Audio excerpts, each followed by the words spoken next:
Hello and welcome to another edition of Sun Dragon Tips and Tricks. I'm Rebecca. I'm the owner of Sun Dragon Art and Fiber in downtown Brevard, North Carolina. And it's Monday, so I'm at my house. And over the weekend, I finished one of my shawls.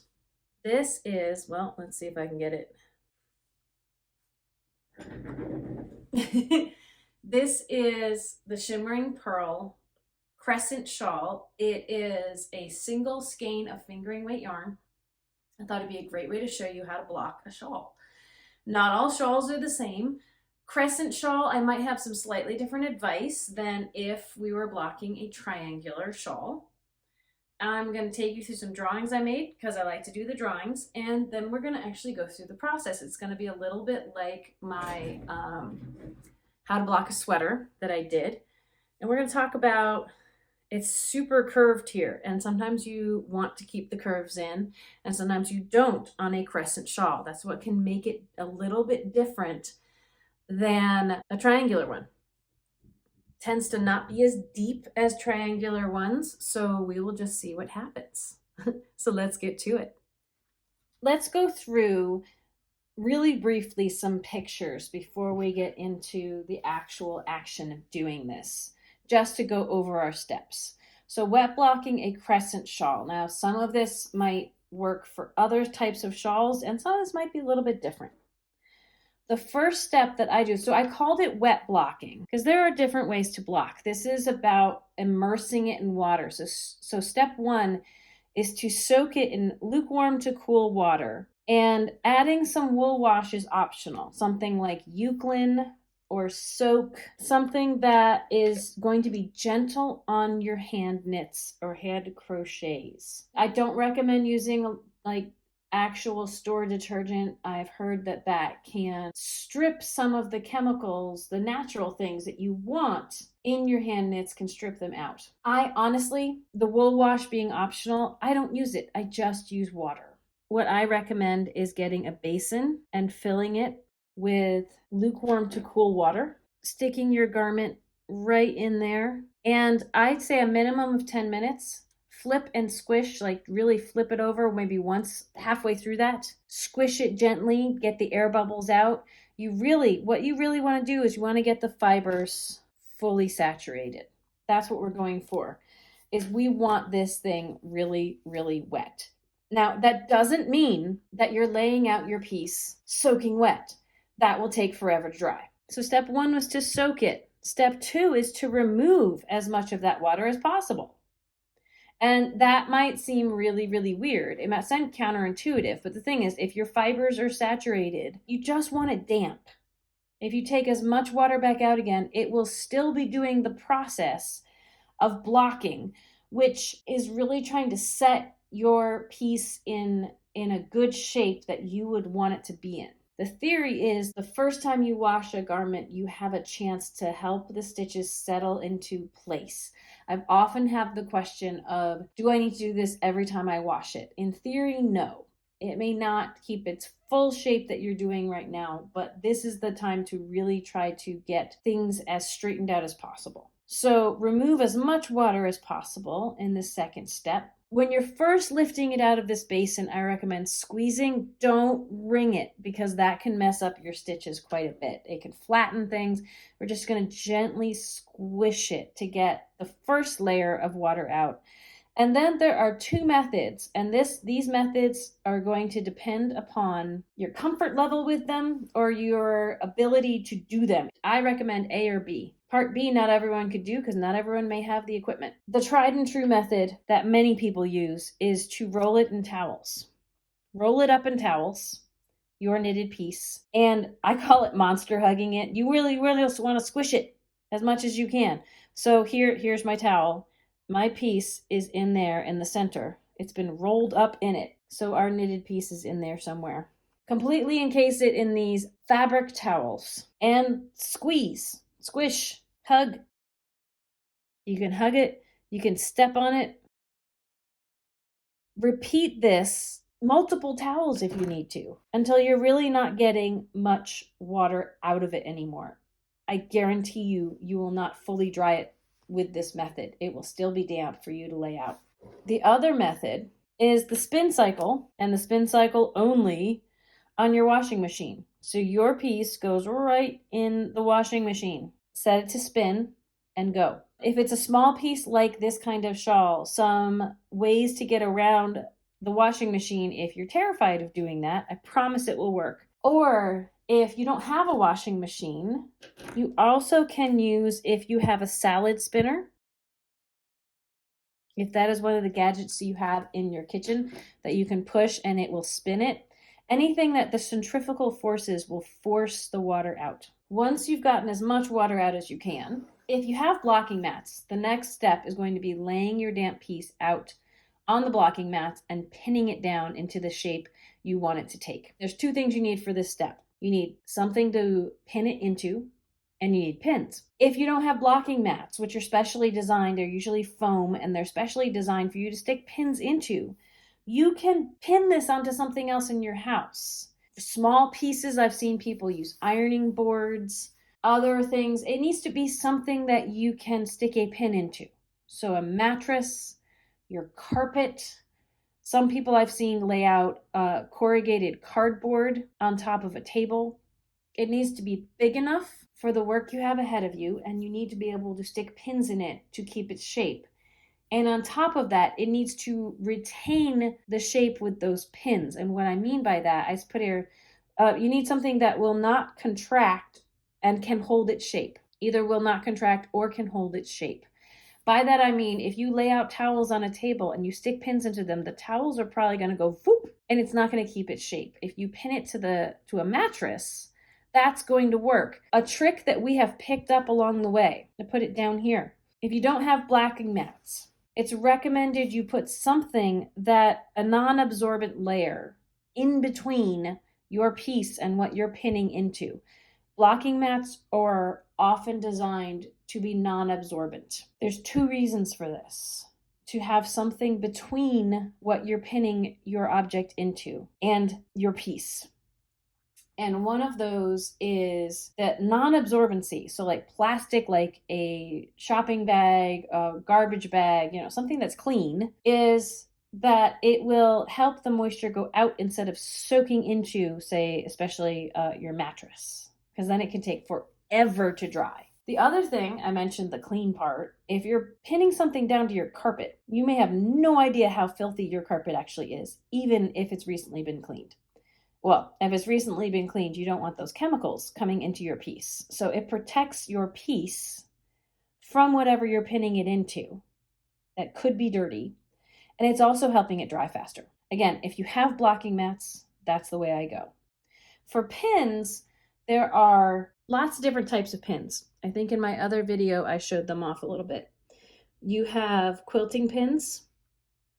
You have T-pins that tend to have more of a body at the top. And then a lot of knitting and crocheting yarn companies, especially Knitter's Pride, have come up with blocking combs, really, that will have a bunch of pins. They're a little longer than that, but we'll have a bunch of pins locked into a straight piece, and it's just easier often to do that. Which of these tools you use may depend somewhat on what you have in your possession, and also may change depending on what you're blocking. Like the picture I have right here is one where I'm going to use a combination. I'll show you on the shawl that I'm blocking, I'm going to use a combination. So here's my Crescent Shawl pre-blocking, and it is all kinds of curvy. It's extra super curvy. You may decide you want to keep some of that curve in it, or you want to stretch some of that out. Some of that is going to change how, when you're laying it out on the blocking pads, what you do, especially with the top. So step number 4, once you've laid it out on your blocking mats, you want to pin it and adjust it as needed. I usually start with the top. I start with this top edge, and I start center out. Now, you may want to completely straighten this top edge, or you may want to leave a little bit of a curve in it. That's personal preference. And also, there's something to what we call aggressive blocking that you may only be able to aggressively block so far. Aggressive blocking is really stretching it. This is different than the sweater I blocked, in that the sweater I was trying to hit specific measurements. This one I might just want to make it as big as I can. For a lot of shawls, people just want to make them as big as they can. So, but sometimes the edges of your piece will only let you push that so far. So I start in the center, and let's say for the top of this, I want to use my little combs. And I might try pulling these corners out and then pinning, or I might pin as I go, pulling them out. And there's a really good chance I'm going to have to rearrange a little bit while I'm pinning.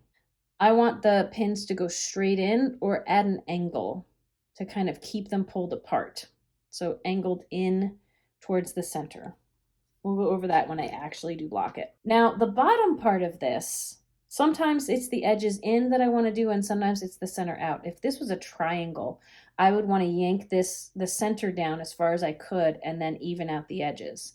With a crescent, that may throw us off. We may have to start with the edges and pull and pin our way in and readjust. And I am using my blue pen down here because if it's got a frilly edge or a picot edge, I may want to be pulling on those little picots and pinning each individual one. A lot of the tools and the techniques depend on what type of shawl you've made. So let's go see what this looks like in real life with a real shawl. So here is my downstairs sink right next to my washing machine, and I am filling this basin up with water. I'm going to have to ease it out as best I can. Now I'm going to take my shawl. Yeah, the cat's wondering what the heck I'm doing. And I'm going to put it in this water. I could put a little more water on top here. Right now, this water is pretty darn cold. But lukewarm is okay. I wouldn't make it super hot. That can make your colors bleed. If you have colors that are going to bleed, that's not always going to happen. I am trying to squish this in here, and I'm squeezing gently.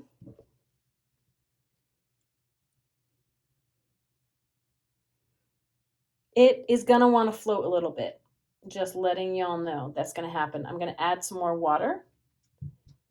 And we're going to let it sit. There's the bathroom, and there's the cat going, what is going on? He's always interested when I'm doing stuff like this. Okay, let me go add some more water. I've added some more water. It can be really hard to get this completely submerged because it's going to want to float. But halfway through, I'm going to want to turn it over. So what's floating on top is hopefully what's already been submerged.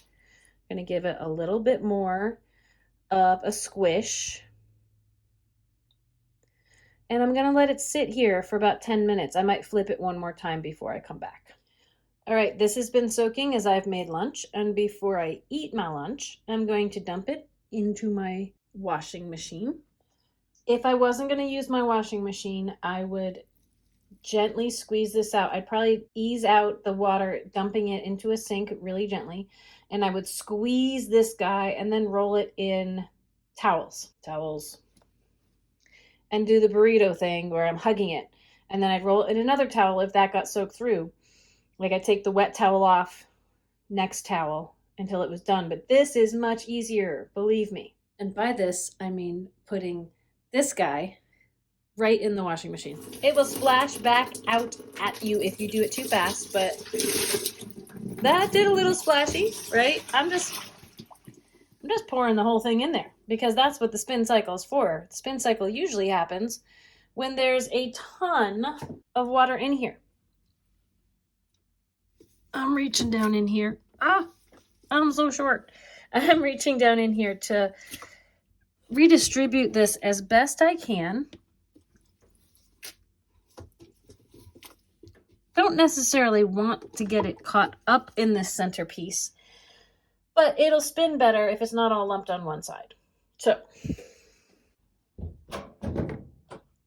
close it up. Let's make sure we've got it on spin. I'm going to go one more time to get it a little closer. That should be good.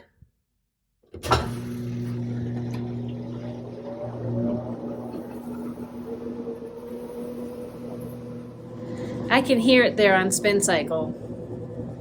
I'm just going to let it go until it's done. Now, I didn't weave in my ends because it was a one skein shawl and it didn't have any holes in the middle. But if you have lots of things going on and lots of ends, you're worried the ends might get stuck in the rotors of the center part of the washing machine. You may want to weave your ends in first. All right, it finished the spin cycle while I was eating lunch. Let's see. You may already be able to tell that this is a lot less soaking wet. It's still damp, but you know, you can hold it over this. It's not dripping. I'm gonna use this to take it upstairs. All right, so I'm gonna start laying out my blocking pads and figuring out what size this needs to be.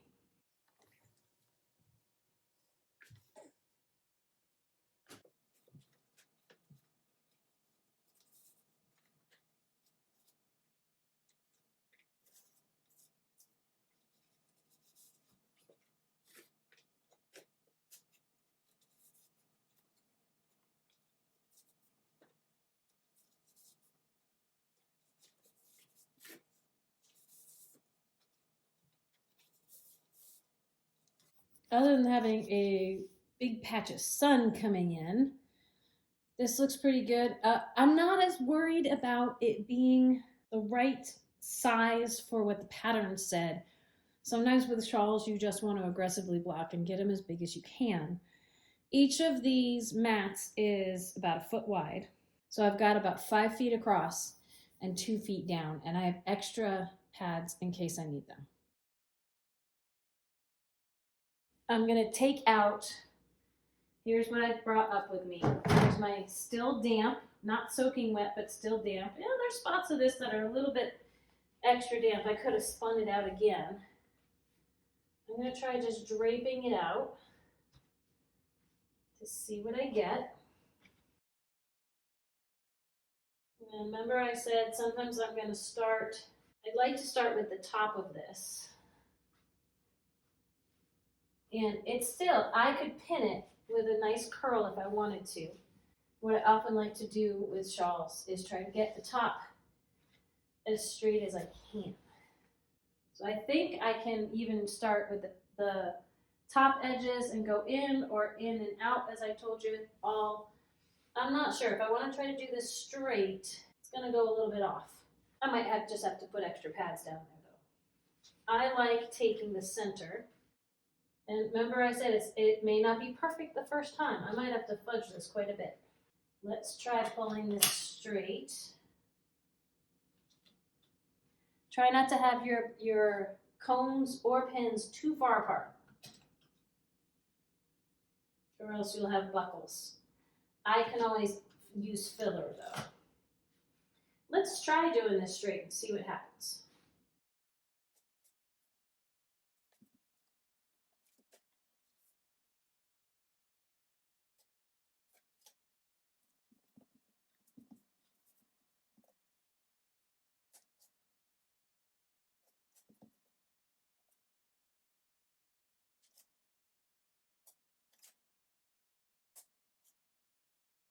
All right, so this is mostly straight. It's still curling up a little at the edges because I don't think it's going to be possible to pull it really straight.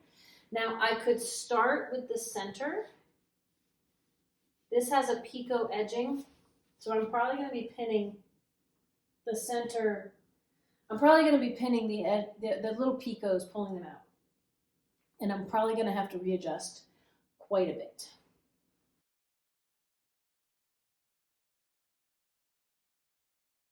I could potentially pull this more than 2 feet long, but the further I pull this, the less likely I'm going to have flexibility at the ends like I want to. So I'm going to start, I've got one T-pin in a picot, and often you can put it at the very edge of the picot or you can put it in the hole. Let's try putting in the little hole that was made. I'm going to try splitting the difference and going every few. and then pulling the other picots. There's going to be some adjustment here.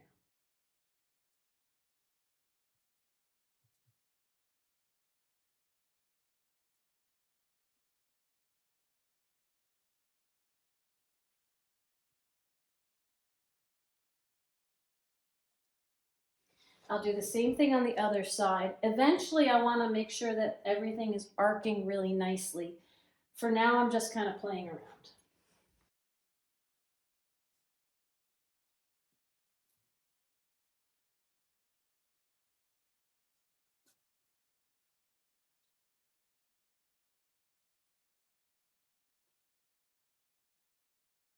For some of this is working nicely, but for the edges, there might be too much going on. You all have a better angle than I do. I'm going to have to stand up and sit down at some points. And my cat is, no, no, no. Hey, this is always an issue.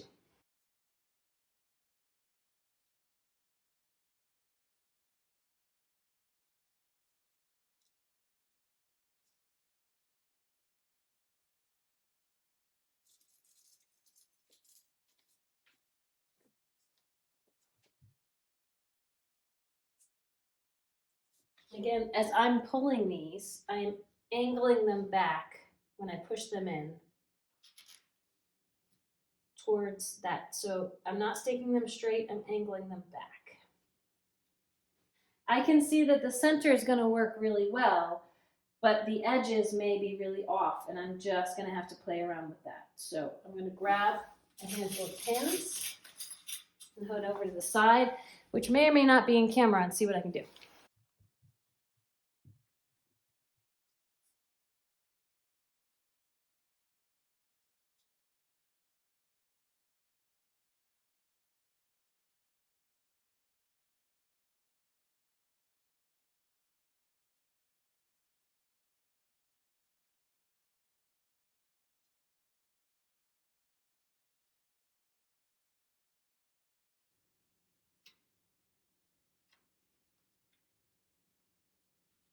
Hey, come on. And every once in a while, I got to scare the cat off. But as I'm going, I'm going to see if I can make these picots equally spaced, which may mean reworking pins that I've already put in.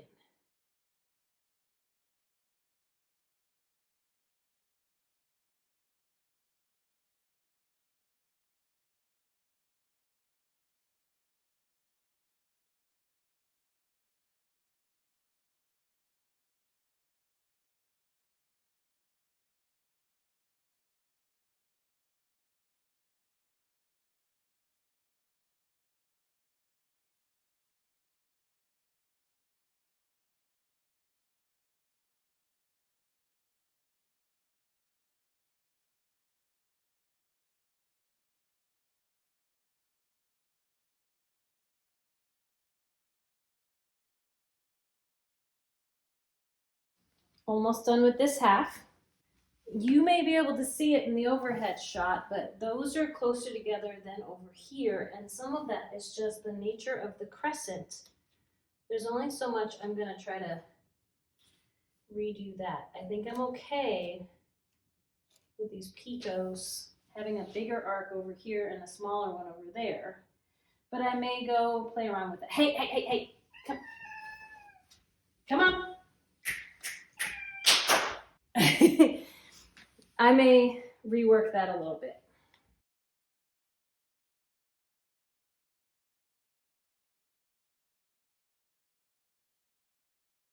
This is part of what I meant by we may want to go from the center out. Let's try pulling these guys a little closer together to give the edges a little more space. Let's see what happens on this side.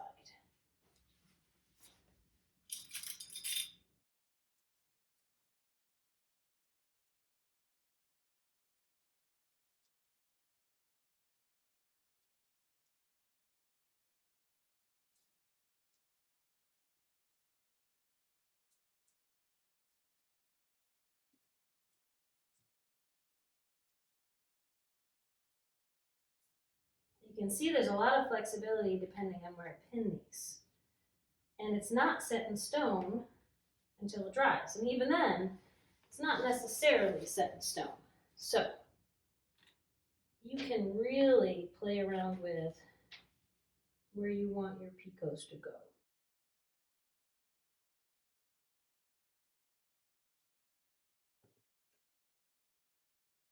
And the cat just really wants to get on it, but I'm not done yet. Come on. You can see up at this top part up here, it's buckling a little, so I might have to go fix that once I finish the picot bottom edge here. I may not have put enough pins in the top. And here I thought the cat might leave this alone, because he did the last time I was blocking.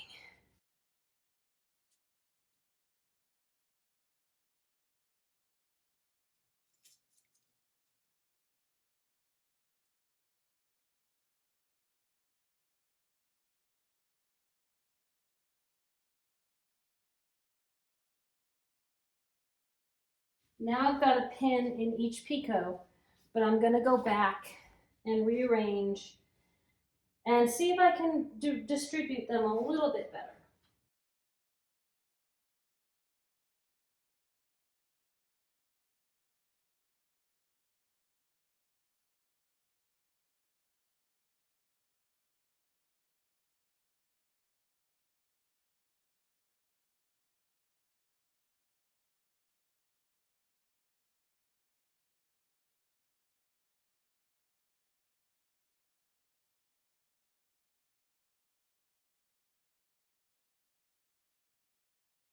I am really taking my time and doing just about every single little one of these. Excuse me, kitty. Yeah.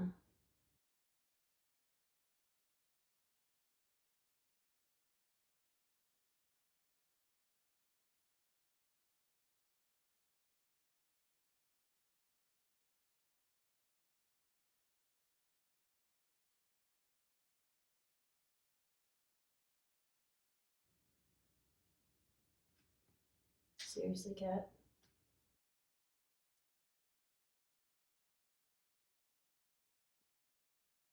All right.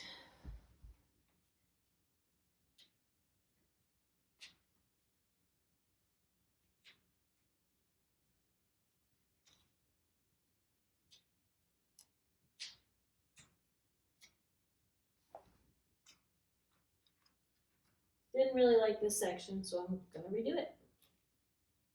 Try to make it match the other side a little bit.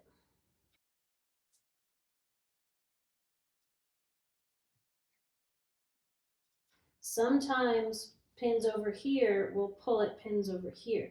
No, kitty, it's not ready for you to be on it yet. Nope, come on, come on.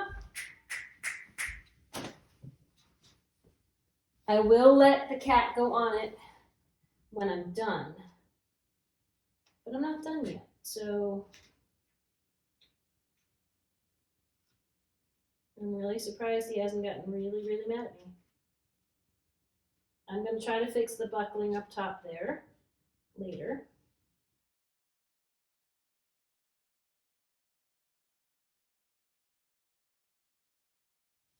And I'm also going to recognize that this won't be perfect. I could overwork this and keep pinning it all afternoon.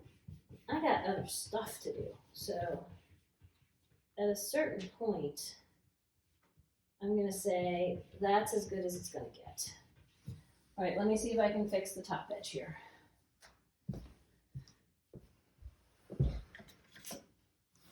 Again, the top edge does not need to be perfect.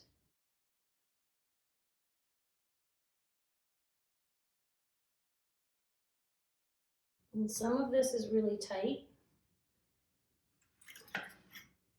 And it's your comfort zone of what is comfortable for you or not to pull on this. But it will probably, depending on the material, hold up to an awful lot of yanking.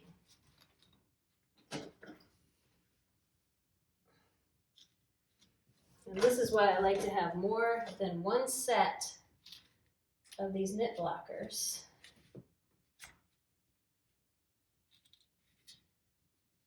because sometimes you need more than one. Anywhere I'm seeing super noticeable gaps, I'm trying to pin it out.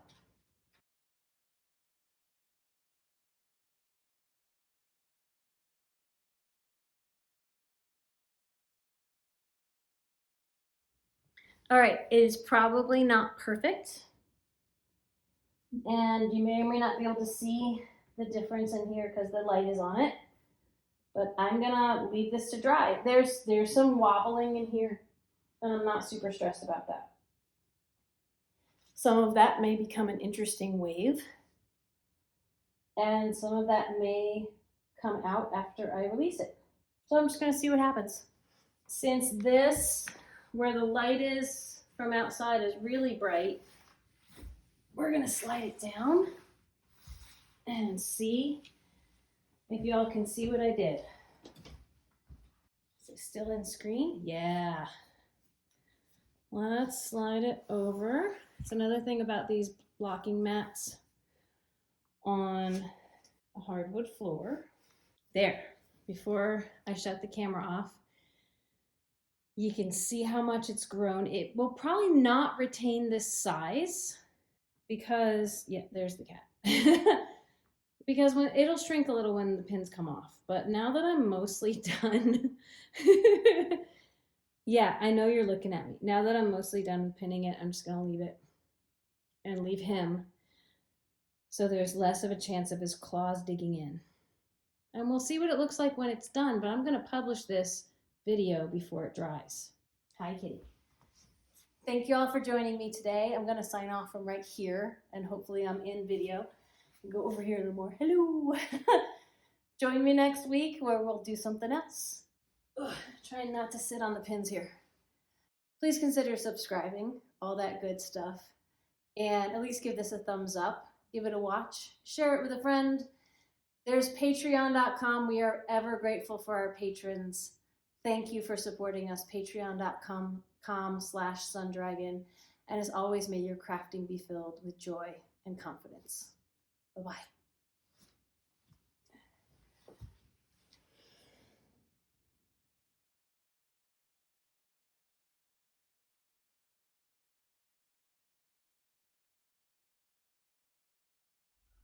Hi, Kitty. Are you here to help me film, or are you gonna jump on me during the filming? Oh, hopefully that means no jumping.